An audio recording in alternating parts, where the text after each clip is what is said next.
Hi Vinny, Hi Aditi, hi Nidhi. How are you today? I'm good. How are you? I'm okay. Thank you Yeah, for having me. okay. I since I'm your friend, I know your name is Vinny, but still to start with, I want to ask you what is your real name? Okay, interesting. So, yeah, my name is Winnie. I am Winnie Florin Anyango. Okay, That's my official name. that's your official name. Or Mama Ned. Mama Ned means mother of Ned. Oh, Oh, yeah. So, that's I'm a very mother too, sweet. yeah. And is that your name on social media or do you go by Well, something else? um, yes and no, because my official social media handles like LinkedIn, I am Winnie Florin Anyango. But on my other social media, the very social media handles, my name is Wildflower. Wildflower official or Wildflower, like on TikTok, on IG, yeah. I like that name. Thank you.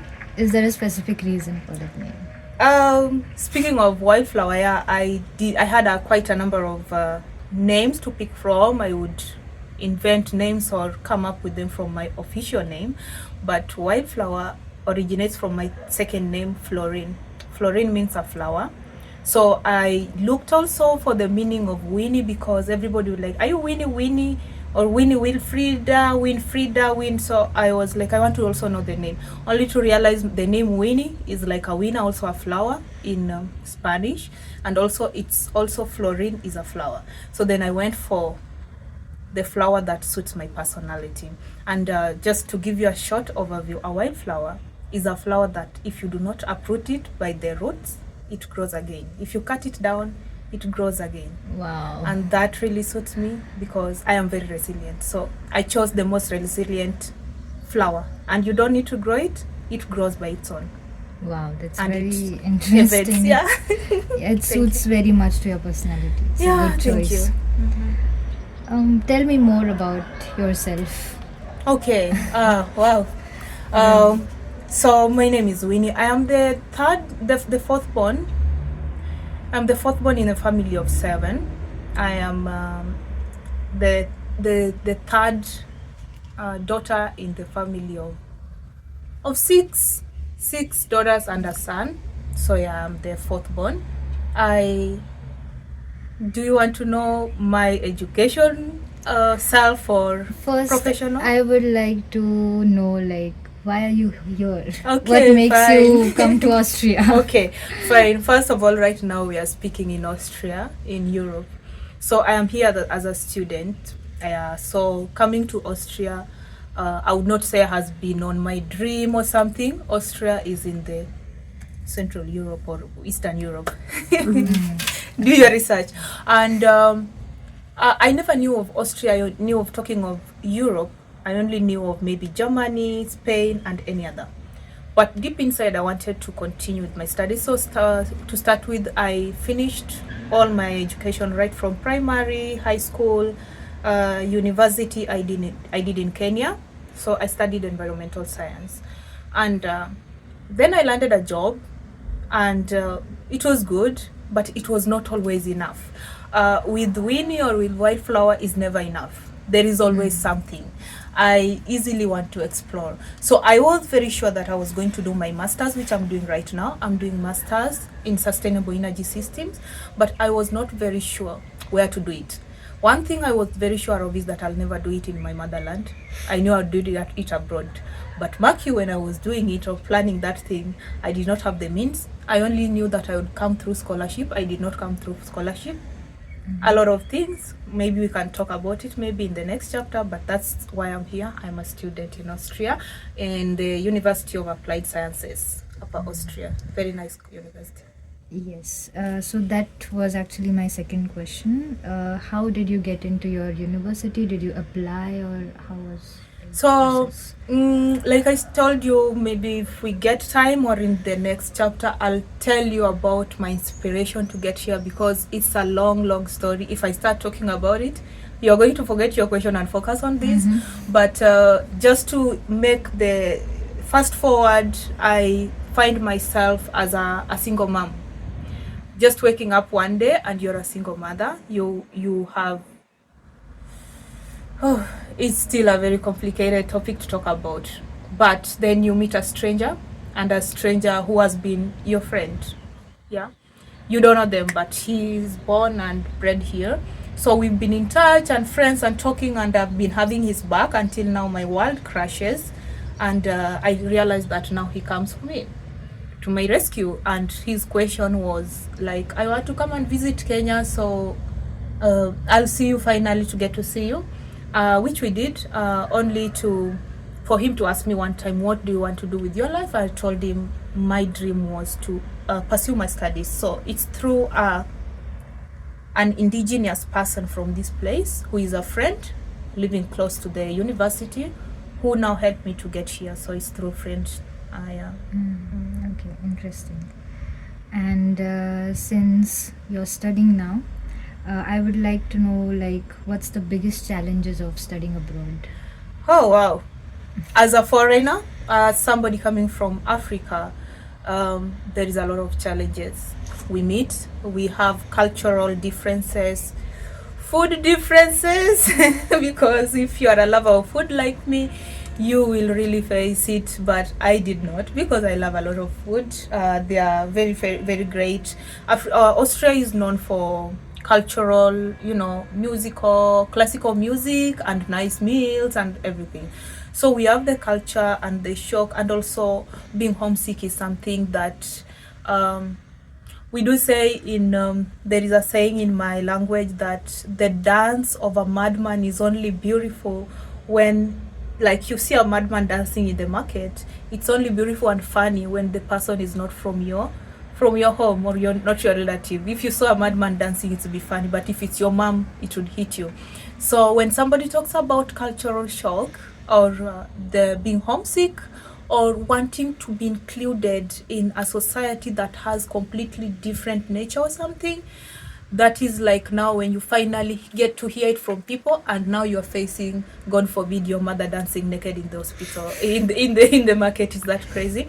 But one thing to tell you for sure is that it is not as crazy as I thought, as I was told. When you're told you're coming abroad, you're coming to face racism. I am yet to taste any kind of racism in Austria. I don't know. I have never seen it. They are very accommodating. They are very friendly. So that's how I got here. And yeah, that's some of the few cultural shocks, unless you want me to name the cultural shock in specifics. Okay. What do you do then when you feel homesick? I am so privileged.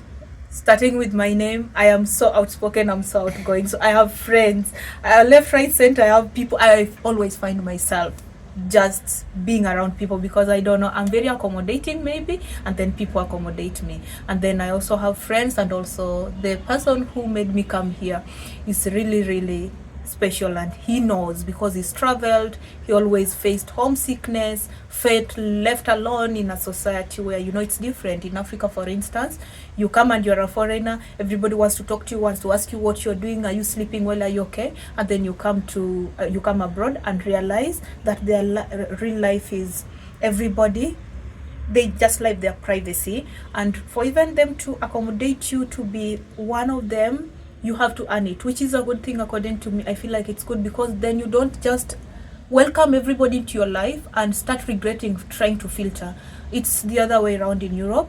So if you want to have friends, you earn their trust. So if you see people like having it here, so I really have great friends. Look, you, Aditi, and then I have like few classmates. I have somebody who's special to my heart, and whenever I also feel homesick, but I have my son and I have him, so I don't feel it per se. So I feel like I am a little bit more blessed or privileged there.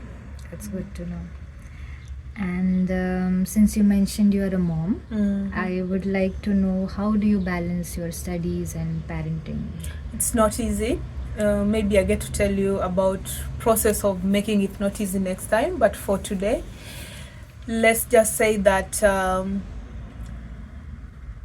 I still have people who are still there for me. I am very privileged. It's not easy trying to be a mother and to be a student, but there is no manual for that, for being a mom. Even if I was a wife and a working class and a mom, there is no manual for being a mom, but there is a manual for you to be a student. Discipline. So you have to set it, yeah. Okay. And like you, there could be other moms out there. And is there any advice that you would like to give them if they want to start studying again? Yeah, most of them, not only studies, but most moms, single moms specifically, we have these societal stereotypes, a way in which you will feel like, especially people from my country, my motherland, when you have a kid, you feel like a reject. So you can want to stay either in a toxic relationship, trying to maybe earn ways to survive with your kid because maybe the baby daddy is not there, or the guy is giving you a lot of trouble, or like just you are independently a single mom and you have to push through. There is just one thing I'd say: just get up and start doing it. If you want to, there are links.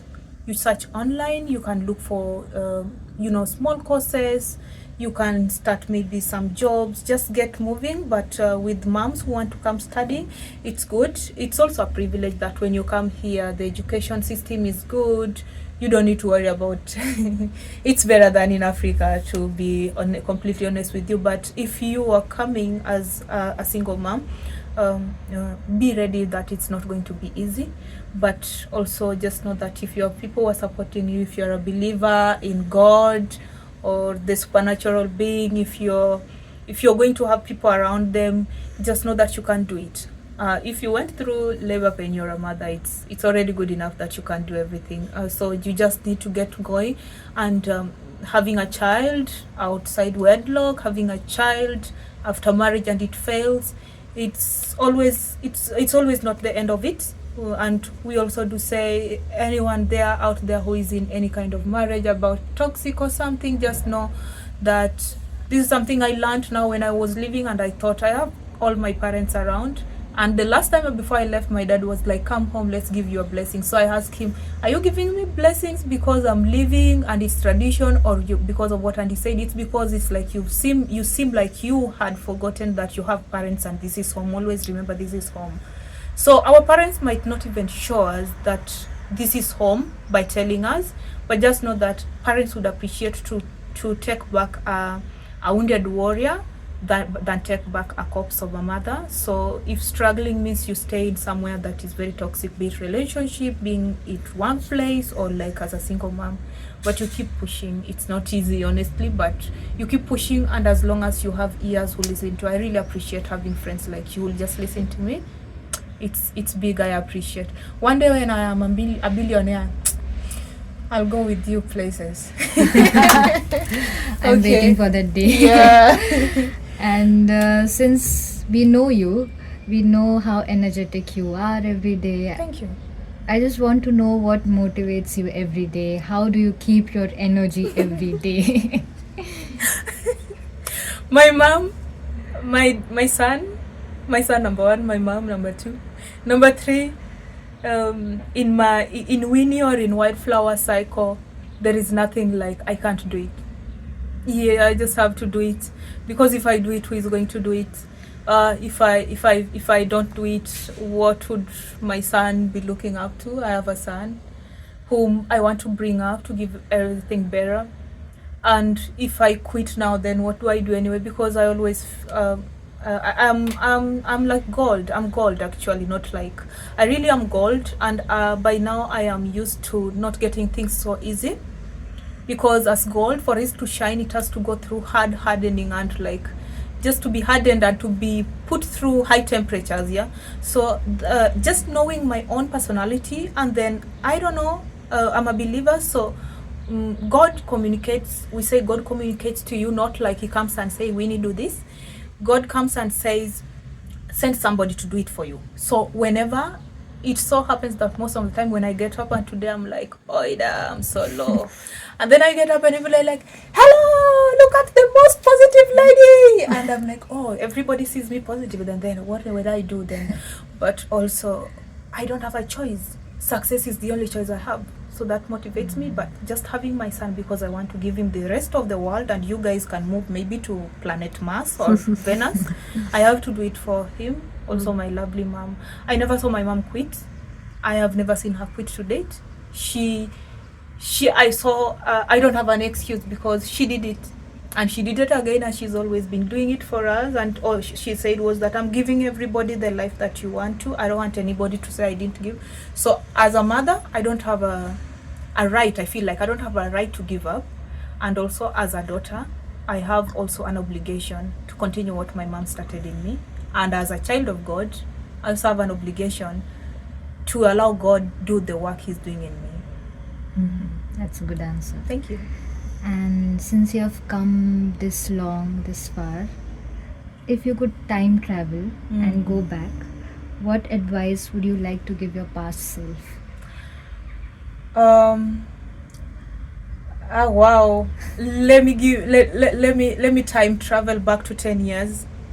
That would be like when I'm like 15, 16, 17, yeah, when I'm just in my teen.